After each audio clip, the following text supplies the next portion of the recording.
মিষ্টি দোকান থেকে কেনা বোঁদে খাওয়ার থেকে এই যে বাড়িতে বানানো 10 টাকার প্যাকেটের এই বোঁদেটা খেতে আমার যে কি ভালো লাগে তোমাদেরকে কি বলবো। আর মাত্র 10 টাকার মধ্যে 5 মিনিটের মধ্যে ঝটপট করে নেওয়া যায় কিন্তু এই বোঁদেটা। দোকান থেকে বাড়ি ফেরার সময় নিয়ে চলে এসেছিলাম টক দই, কফি আর এদিকে বোঁদে আর বেসন, কারণ টক দই, কফি আর বেসনটা নিয়ে এসেছিলাম মুখে একটু ফেসিয়াল করব বলে, আর এদিকে বোঁদেটা নিয়ে এসেছিলাম একটু পেট পুজো করব বলে। আর মাঝে মাঝে এই টক দইয়ের ফেসিয়ালটা করে একটু নিজেকে প্যাম্পার করতে কিন্তু দারুণ লাগে। তো দেখো, স্কিন নিয়ে প্যাম্পার তো পরে করাই যাবে, সবার প্রথমে এই বোঁদেটা খেয়ে নিজেকে একটু প্যাম্পার করে। আর দেখতেই পাচ্ছি এদিকে বোঁদেটা করব বলে মিষ্টি শিরাটা কিন্তু গ্যাসে বসিয়ে দিয়েছি।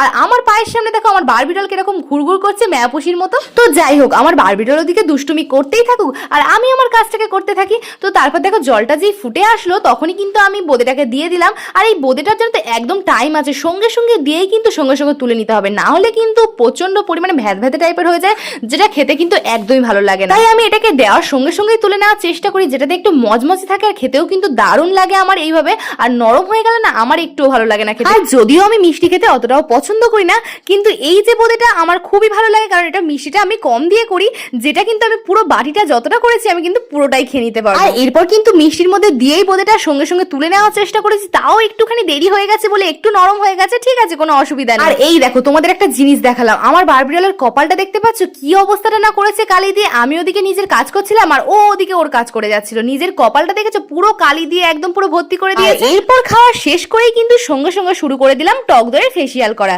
তো তোমরা এই টক দইয়ের ফেসিয়ালটা কারা কারা করো আমাকে অবশ্যই করে জানিও, আর যারা যারা করতে পারো না বা কিভাবে করবে জানো না তারা আমাকে কমেন্টে জানিও, আমি এই ফেসিয়ালটা তোমাদের তাহলে স্টেপ বাই স্টেপ শিখিয়ে দেবো। তো তারপর দেখো ফেসিয়াল করা কিন্তু শেষ করে দিয়েছি, আর এরপর রেডি সেডি হয়ে বিকেলের দিকে দোকানে চলে গেলাম এবং দোকান বন্ধ করলাম 9টার দিকে।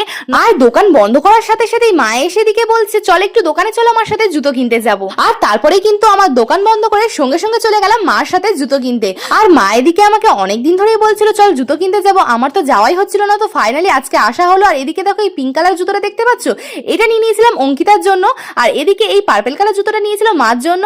তো দেখো দুটো জুতো কিন্তু নিয়ে নিয়েছি, এবার চলে যাব বাড়ির দিকে। আর এমনিতে অঙ্কিতাকে দোকানে না নিয়ে গিয়ে জুতো কিনতে কিন্তু কোনো রকম কোনো অসুবিধা হয় না, কারণ মায়ের পায়ের মাপ এবং অঙ্কিতার পায়ের মাপ দুজনেরই কিন্তু একই মাপ আছে, তো তার জন্য কিন্তু কোনো রকম কোনো অসুবিধা হয় না। তো আর তার জন্য ওর জুতোটাও কিনে নিয়েছিলাম। এরপর দেখো মা আর আমি বাড়ি ফেরার সময় নিয়ে নিয়েছিলাম একটা চিকেন স্যান্ডউইচ, একটা নয় দুটো নিয়ে নিয়েছিলাম চিকেন স্যান্ডউইচ। তো দুজনে দুটো এটা খেতে খেতে বাড়ি চলে এসেছিলাম। আর এরপরেও একটা জিনিস খেয়েছিলাম, সেটা হচ্ছে ফুচকা।